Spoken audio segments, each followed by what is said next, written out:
क्या आपने कभी सोचा है, जब संसार में बुराई अपने चरम पर पहुंच जाती है, तब ईश्वर की शक्ति कैसे प्रकट होती है? एक ऐसी कथा जो असीम ज्ञान, अद्भुत शक्ति और माता काली की महिमा को दर्शाती है।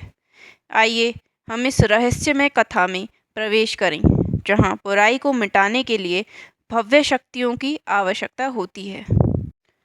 एक बार की बात है, जब धरती पर राक्षसों का शासन था। यह राक्षस अत्यंत निर्दयी और मानव जाति को अपने डर में रखते थे। लोग माता काली की आराधना करते थे, क्योंकि वे भगवती दुर्गा के रूप में बुराई का सामना करती थीं। परंतु उस समय देवी काली की कोई पूजा नहीं की जा रही थी। इसी दौरान एक महान तपस्वी ऋषि दत्तात्रेय ने देवी काली का आवाहन करने का निर्णय लिया।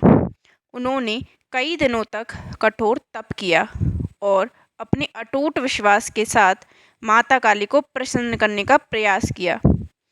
अंततः एक रात, जब चंद्रमा अपनी पूर्णिमा पर था, अचानक एक अद्भुत प्रकाश उनके आसपास फैलने लगा।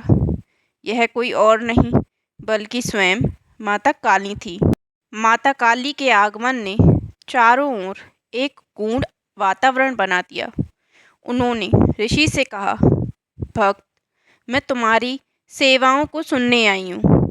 धरती पर जो बुराई का साम्राज्य फैला है, उसे समाप्त करने का समय आ गया है। तीनों गुणों सत्व, रजस और तम के प्रतिनिधि राक्षसों का सामना करने के लिए माता ने अपने शरीर को 3 भागों में विभाजित किया। पहले भाग से प्रकट हुई चामुंडा, जिन्होंने अपनी शक्ति से राक्षसों को पराजित किया।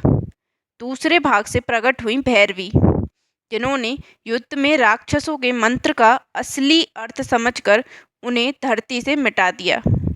और अंत में अंतिम रूप में प्रकट हुई काली, जिन्होंने रक्त रंजित तलवार से पूरे राक्षस राज्य को ध्वस्त कर दिया। यहाँ एक महत्वपूर्ण संदेश छिपा है। माता काली का अवतार केवल बुराई के नाश के लिए नहीं था, बल्कि यह भी दर्शाता है कि सच्चे श्रद्धा और भक्ति से हमें अपने भय को दूर करने की प्रेरणा मिलती है। माता काली का हर संबंधी भक्त के हृदय में एक अद्वितीय साहस और शक्ति का संचार करता है। इस कथा के पीछे एक गहरा रहस्य छिपा है। माता काली हमें सिखाती हैं कि बुराई चाहे कितनी भी प्रबल क्यों ना हो, सत्य और साहस के साथ उसका सामना करना चाहिए। क्या आप इस रहस्य को अपने जीवन में उतारेंगे? कमेंट में ज़रूर बताइएगा। धन्यवाद।